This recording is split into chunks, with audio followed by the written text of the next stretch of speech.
Hello दोस्तों, मैं ओम प्रकाश आपका दोस्त एक बार फिर से प्रगति आईएएस में आप लोग सभी लोगों का स्वागत करता हूं। जैसो लगातार हम लोग जो वीडियो लेके आ रहे हैं वो बहुत आप लोग का रिस्पांस बहुत अच्छा है और आप लोग कमेंट भी कर रहे हैं, लाइक भी कर रहे हैं, तो बहुत अच्छा लग रहा है और मोटिवेशन मिल रहा है कि और ऐसे ही वीडियो हम बनाते रहें। दोस्तों, पिछले वीडियो में हम लोग बात किए थे बीपीएससी टीचर से संबंधित और इतिहास के कुछ टॉपिक्स पे हम लोग बात किए थे। आज का जो हमारा लेक्चर है या आज का जो हमारा वीडियो है या जो आज हम जो टॉपिक चुने हैं दोस्तों, ये भी बीपीएससी टीचर से ही संबंधित है। उसके साथ साथ बीपीएससी प्रशासनिक सेवा, यूपी पीसीएस या यूपीएससी जैसा भी एक छोटा सा पीटी में ये टॉपिक आपका कवर हो सकता है। तो टॉपिक क्या है पहले वो देखते हैं। टॉपिक दोस्तों ये इकोनॉमिक्स से संबंधित है। बीपीएससी शिक्षक सेवा वाले जो बीपीएससी शिक्षक नियुक्ति हो रही है उससे संबंधित है। तो ये जो टॉपिक है ये इकोनॉमिक्स से संबंधित है और टॉपिक का नाम है बेरोजगारी। देखिए, बीपीएससी शिक्षक नियुक्ति वाले लोग घबराए नहीं, समय बहुत कम है लेकिन इतना भी कम नहीं है कि काम किया नहीं जा सकता है। ठीक है, ऐसा समय है जिसमें आप सिलेक्टेड टॉपिक पढ़ें और सिलेक्टेड टॉपिक के माध्यम से क्या होगा कि आपकी रिजल्ट जो है वो आपकी सफलता आपके कदमों में होगी। वही जो सिलेक्टेड टॉपिक है उन्हीं टॉपिक्स की हम दोस्तों आप लोग के लिए एक टॉपिक्स का सीरीज हम लेके आए हैं। पिछले टॉपिक में हम बताए थे, पिछले लेक्चर में हम बताए थे कि इतिहास के कौन कौन से टॉपिक हैं। आज हम छोटा सा इकोनॉमिक्स का टॉपिक आप लोगों के लिए लेकर आए हैं। घबराना नहीं है दोस्तों, बस साथ पकड़े रहना है और आसानी से हम लोग मंजिल तक पहुंच जाएंगे। अगर दोस्तों यहां तक वीडियो देख रहे हैं तो वीडियो में अंत तक बने रहिएगा ताकि पूरा का पूरा ये बेरोजगारी वाला कॉन्सेप्ट, ये एक नंबर का प्रश्न इकोनॉमिक्स में पक्का आएगा, तो ताकि अंत तक आप बने रहेंगे तो आपको ये समझ में आ जाएगा। आइए टॉपिक हम शुरू करते हैं। जैसा कि लिखा हुआ है बेरोजगारी, ठीक है, तो बेरोजगार तो आजकल देश में बहुत लोग बेरोजगार बैठे हुए हैं और नौकरियों की आवश्यकता सभी लोगों को है और जो आप लोग जो नौकरियों की तैयारी कर रहे हैं वो सभी लोग बेरोजगार हैं। तो इसीलिए हम आज का मुद्दा जो चुने हैं वो बेरोजगारी का ही चुने हैं कि बेरोजगारी है क्या, इसको समझेंगे, बेरोजगारी का कितना प्रकार होता है, ठीक है, और जो बेरोजगारी है वो किस किस प्रकार की होती है और बेरोजगारी का कारण क्या होता है। तो आइए वीडियो हम लोग शुरू करते हैं और देखते हैं कि क्या क्या होता है। तो सबसे पहले तो बेरोजगारी क्या है, ठीक है। अब बेरोजगारी क्या है, बेरोजगारी में देखते हैं कि बेरोजगारी कहते किसे हैं दोस्तों। तो बेरोजगारी कहते हैं एक उम्र है, देखिए सभी लोग बेरोजगार नहीं है, 15 से 60 वर्ष तक के उम्र के लोग जो मानसिक और शारीरिक रूप से फिट हो, यानी कि स्वस्थ हो, मानसिक और शारीरिक रूप से क्या हो, स्वस्थ हो, लेकिन वर्तमान पारिश्रमिक दर पर, ठीक है, वर्तमान पारिश्रमिक दर मतलब जैसे मान लीजिए कोई कार्य के लिए अगर 500 रुपए निर्धारित है और उसको 500 रुपए अगर नहीं मिल रहा है, उसको 200 रुपए मिल रहा है, वही बात कह रहा है। तो 15 से 60 वर्ष उम्र तक के लोग जो मानसिक और शारीरिक रूप से स्वस्थ या फिट हो और वर्तमान पारिश्रमिक दर पर उन्हें काम न मिल रहा हो, इस स्थिति को क्या कहते हैं दोस्तों, बेरोजगारी कहते हैं। फिर से एक बार परिभाषा बोल देते हैं, 15 से 60 वर्ष उम्र के लोग जो मानसिक और शारीरिक रूप से स्वस्थ हो और वर्तमान पारिश्रमिक दर पर काम पाने में सक्षम नहीं है, उन्हें वर्तमान पारिश्रमिक दर पर काम नहीं मिल रहा है, इस स्थिति को हम लोग क्या कहते हैं, बेरोजगारी कहते हैं। देखिए, बेरोजगारी में एक नंबर का प्रश्न जो पूछ सकता है वो प्रश्न ये पूछेगा कि बेरोजगारी किस प्रकार, उसकी प्रकृति क्या होती है, ठीक है, बेरोजगारी की प्रकृति क्या होती है। तो दोस्तों बेरोजगारी जो है वो अस्थायी प्रकृति की नहीं है, ये अस्थायी होती है। यहां लिखे हैं अस्थायी होती है, ठीक है, ये अस्थायी नहीं होती है, ध्यान रखिएगा, क्योंकि समय के साथ जैसे ही अर्थव्यवस्था मजबूत होगी बेरोजगारी धीरे धीरे समाप्त हो जाएगी, तो ये अस्थायी नहीं होती है। एक नंबर का प्रश्न होगा दोस्तों, इसको याद रखिएगा, ठीक है। अगला हम लोग देखते हैं कि बेरोजगारी का कारण क्या क्या होता है, उसके बाद अंदर घुसेंगे। तो बेरोजगारी का कारण जो होता है, देखिए दोस्तों, सबसे पहला कारण है मंद आर्थिक विकास दर। किसी देश की अगर आर्थिक विकास दर, किसी देश का जो ग्रोथ रेशियो है, ग्रोथ रेट है, वो अगर स्लो है तो स्लो अर्थव्यवस्था में क्या होगा कि वो जो अर्थव्यवस्था है वो नौकरी नहीं जनरेट कर पाएगी, क्योंकि उस जिस तरीके से बढ़ना चाहिए था, मान लीजिए कि उसका जीडीपी बढ़ना चाहिए था 10% के रेशियो से और वो 10% से न बढ़ के 1-2% से बढ़ रहा है, तो कैसे कोई नौकरियां कैसे जनरेट हो पाएंगी। तो मंद आर्थिक विकास दर जो है, जो स्लो इकोनॉमिक ग्रोथ रेट है, उसके हिसाब से क्या होता है, बेरोजगारी की समस्या बनी रहती है। जनसंख्या में अचानक वृद्धि हो जाना, अब ये कैसे हो, जैसे ये भी हमारे देश में भी हुआ, अचानक से स्वास्थ्य सेवाओं में तो सरकारों ने बहुत अच्छा काम कर दिया भाई, मोर्टेलिटी रेट जो है, मृत्यु दर वो कम हो गया, लेकिन अब मृत्यु दर कम होने से क्या हुआ कि जनसंख्या में अधिक से अधिक लोग शामिल होते गए और लेकिन नौकरी जो है वो और आर्थिक विकास दर जो है वो बढ़ नहीं पाया, जिसकी वजह से बेरोजगारी बनी रही। तीसरा है अनुपयुक्त शिक्षा व्यवस्था। अब शिक्षा व्यवस्था चाहिए आज के हिसाब से, जैसे मान लीजिए कि दुनिया आर्टिफिशियल इंटेलिजेंस और इन सब चीजों पे शिफ्ट हो रही है, मतलब नए नए स्किल चाहिए। कंप्यूटर बेस्ड स्किल चाहिए, और हम लोग अभी भी घिसे पिटे तरीके से काम कर रहे हैं, तो वो है। और हमारी शिक्षा व्यवस्था जो है वो सभी लोग कहते हैं कि वो रटने वाली शिक्षा व्यवस्था है, समझने वाली शिक्षा व्यवस्था नहीं है। हालांकि नई शिक्षा व्यवस्था में ये काम किया गया है। तो अनुपयुक्त शिक्षा व्यवस्था की वजह से भी क्या हो सकता है, बेरोजगारी हो सकती है। अगला है आवश्यक कौशल की कमी।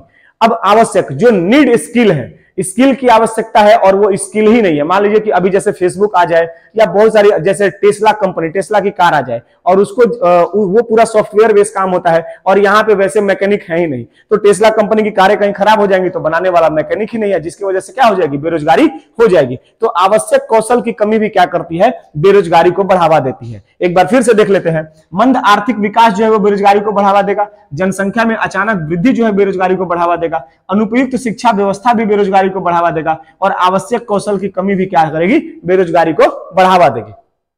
अब आते हैं कि बेरोजगारी कितने प्रकार की होती है। तो बेरोजगारी दोस्तों देखिए दो प्रकार की होती है, स्वैच्छिक और अनैच्छिक। स्वैच्छिक मतलब इंग्लिश में इसको वॉलंटरी कहते हैं और अनैच्छिक मतलब इसको इनवॉलंटरी कहते हैं। अब स्वैच्छिक बेरोजगारी क्या होती है, तो वैसा व्यक्ति, देखिए स्वैच्छिक में क्या होगा, वैसा व्यक्ति जो कार्य करने में सक्षम है, जैसे हमारा युवा जो है, ठीक है, तो कार्य करने में सक्षम है परंतु उसकी इच्छा नहीं है काम करने की। होता है ना गांव में कुछ लोग, या अभी भी जैसे अभी जो बीपीएससी का ही चल रहा है अभी, तो मान लीजिए कि मन है, वो कैपेबल भी है, तैयारी बहुत अच्छा है, वो मतलब बहुत जल्दी से याद भी कर लेते हैं, लेकिन उनका मूड नहीं है तैयारी करने का, तो वैसे लोग क्या हो जाएंगे, अब वो लोग नौकरी निकाल पाएंगे, नहीं निकाल पाएंगे। ठीक उसी तरीके से है कि कुछ लोग सक्षम है, कार्य करने में बिल्कुल सक्षम है, लेकिन उनका इच्छा नहीं है कार्य करने का, ऐसी बेरोजगारी को कहते हैं स्वैच्छिक बेरोजगारी। क्या कहेंगे, स्वैच्छिक बेरोजगारी, मतलब कि आपने खुद से ही चुना है कि हम बेरोजगार रहेंगे। अब देखते हैं अनैच्छिक बेरोजगारी या इनवॉलंटरी क्या होती है। तो कार्य करने में सक्षम भी है, कार्य करने की इच्छा भी है उसकी, परंतु अब जो कार्य करने की इच्छा है, कार्य करने में सक्षम है, लेकिन उसके लिए क्या है, नौकरी ही उपलब्ध नहीं है, उसके लिए नौकरी उपलब्ध नहीं है। जैसे मान लीजिए कि इतने लोग बीएड कर लिए, इतने लोग बीए कर लिए, इतने लोग एमए कर लिए। अब एमए हर एक साल, मान लीजिए जैसे बीएड है, अब बीएड प्रतिवर्ष मान लीजिए कि 13 लाख लोग कर लेंगे, एग्जाम्पल दे रहे हैं, 13 लाख लोग कर लिए और नौकरी कितनी जनरेट हो रही है, 1 लाख। तो बाकी समझिए कि 12 लाख जो है ये क्या हो जाएंगे, ये सक्षम भी है, इनका इच्छा भी है टीचर बनने का, लेकिन इनके लिए नौकरी जो है वो उपलब्ध नहीं है। तो ऐसी बेरोजगारी को क्या कहेंगे, अनैच्छिक बेरोजगारी कहेंगे। ठीक है, तो ये दो प्रकार देखे हम, स्वैच्छिक और अनैच्छिक। अब देखिए, अब इसमें देखते हैं कि स्वैच्छिक बेरोजगारी कितने प्रकार की होती है और अनैच्छिक बेरोजगारी कितने प्रकार की होती है। ये सब दोस्तों जो भी बता रहे हैं, ये सब एक एक नंबर का प्रश्न है, अनैच्छिक से पूछ लेगा, स्वैच्छिक से पूछ लेगा। ठीक है, यहां पूछ लेगा कि बेरोजगारी किस प्रकृति क्या होती है। तो अब देखिए, स्वैच्छिक जो व्यक्ति खुद से ही बेरोजगार रहना चुना है, उसका प्रकार क्या होगा, उसका कोई प्रकार हो नहीं सकता। लेकिन जो व्यक्ति सक्षम है, इच्छा भी है और नौकरी उपलब्ध नहीं है, वो क्या करेगा, उसके लिए कुछ प्रकार होंगे कि भाई इच्छा है, सक्षम है, लेकिन नौकरी नहीं है, तो वो किस किस प्रकार के बेरोजगारी में शामिल होंगे। तो ये प्रकार हम देखते हैं, अनैच्छिक बेरोजगारी का प्रकार देखते हैं। तो सबसे पहला जो प्रकार है उसको कहते हैं संरचनात्मक बेरोजगारी। संरचनात्मक, अब हम बेरोजगारी यहां लिखे नहीं, आप लोग लिख लीजिएगा। इसका पहला प्रकार है संरचनात्मक बेरोजगारी, इसको इंग्लिश में कहते हैं स्ट्रक्चरल अनएम्प्लॉयमेंट। क्या कहते हैं, संरचनात्मक बेरोजगारी या स्ट्रक्चरल अनएम्प्लॉयमेंट। अब ये क्या होता है, देखिए ये कैसे हो सकता है। तो एक तो तेजी से बढ़ती हुई जनसंख्या की वजह से, अब तेजी से जनसंख्या बढ़ रही है, ठीक है, लेकिन जो इकोनॉमिक, अभी यहां बताए ना कि जनसंख्या तेजी से बढ़ेगी, लेकिन इकोनॉमिक ग्रोथ जो है वो किसी स्टेट का, किसी देश का, वो तेजी से आर्थिक विकास नहीं कर पा रहा है। अब इससे क्या होगा कि बेरोजगारी, अब जनसंख्या बढ़ रही है, नौकरी नहीं जनरेट हो रही है, तो संरचनात्मक बेरोजगारी के अंतर्गत वो आ जाएगी। और तीसरा इसी में पॉइंट है कि बेमेल कौशल, जैसे अभी टेस्ला कार वाला एग्जांपल दिए कि टेस्ला कारें सॉफ्टवेयर बेस्ड है और हम लोग अभी भी मैनुअली काम कर रहे हैं, तो मैनुअली वो रिंच प्लास से काम करते रह जाएंगे, तो ये कौशल जो है वो टेस्ला कार के साथ मैच नहीं कर रहा है, जिसकी वजह से क्या हो जाएगा, संरचनात्मक बेरोजगारी की स्थिति उत्पन्न हो जाएगी। अगला देखते हैं, दूसरा है प्रच्छन्न बेरोजगारी, इसको कहते हैं इंग्लिश में डिस्गाइज्ड बेरोजगारी, डिस्गाइज्ड इन अनएम्प्लॉयमेंट। ठीक है, प्रच्छन्न बेरोजगारी या डिस्गाइज्ड अनएम्प्लॉयमेंट। अब देखते हैं ये किस प्रकार की होती है। तो ये ऐसी बेरोजगारी है दोस्तों कि जैसे कोई काम चल रहा है, एग्जांपल से समझिए, जैसे कोई कार्य चल रहा है और वो कार्य करने के लिए 2 व्यक्ति सक्षम है, लेकिन उसमें लगे हुए हैं 4 लोग। कार्य चल रहा है, उसमें 2 व्यक्ति सक्षम है, 2 व्यक्ति आराम से उस काम को कर लेंगे, लेकिन लगे हुए हैं 4 लोग। तो अब होगा क्या कि मान लीजिए कि उसमें से अगर 2 लोगों को हटा दिया जाए तो उस कार्य में कोई असर नहीं पड़ेगा, वो कार्य जितने देर में समाप्त होना था तब भी उतने ही देर में समाप्त होगा, और 4 लोग रहेंगे तब भी उतने ही देर में समाप्त होगा। तो वो 2 लोगों की जो उत्पादकता है वो 0 है, ठीक है। तो इसका 0 तो है, लेकिन इसका मतलब कि 4 लोग लगे हुए हैं। इसका कारण क्या है? क्योंकि वो ऐसे ही निठल्ले मतलब बेकार का बैठे हुए हैं, तो बिना मतलब का कोई भी काम नहीं है, फिर भी उसी काम में वो लगे हुए हैं। इस स्थिति को कहते हैं प्रच्छन्न बेरोजगारी। यानी कि इसका परिभाषा क्या होगा? किसी कार्य में आवश्यकता से अधिक लोगों का कार्य करना ही प्रच्छन्न बेरोजगारी कहलाती है। किसी कार्य में आवश्यकता से अधिक लोगों का कार्य करना ही प्रच्छन्न बेरोजगारी कहलाती है। अब ये कहां देखी जाती है? तो जैसे एग्रीकल्चर में, कृषि में।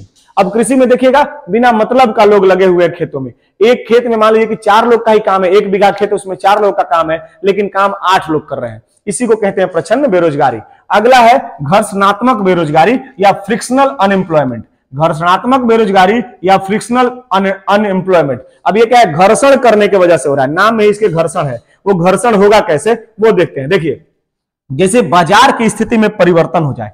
अब बाजार की स्थिति में कैसे परिवर्तन हो जाए? जैसे कोरोना काल का दौर था। अब कोरोना में हुआ क्या कि बाजार ही बदल गया, अचानक से पूरा का पूरा स्थिति जो बाजार जो है वो बंद हो गया और सब लोग अपने घरों की तरफ लौट आए। अब जब सब लोग अपने घरों की तरफ लौट आए तो वो कैसी बेरोजगारी हुई? सब लोग जो भाई कोई फैक्ट्री में काम कर रहा है, कोई गुजरात काम कर रहा है, कोई महाराष्ट्र काम कर रहा है, कोई तमिलनाडु काम कर रहा है, लेकिन वहां फैक्ट्रियां बंद हो गई, काम बंद हो गए, तो सब लोग घर आ गए। तो वो घर्षण के द्वारा, घर्षण मतलब उनको धकेल के एकदम एक ही में एक रगड़ के उनको वापस भेज दिया गया। इसको कहते हैं घर्षणात्मक बेरोजगारी या फ्रिक्शनल अनएम्प्लॉयमेंट।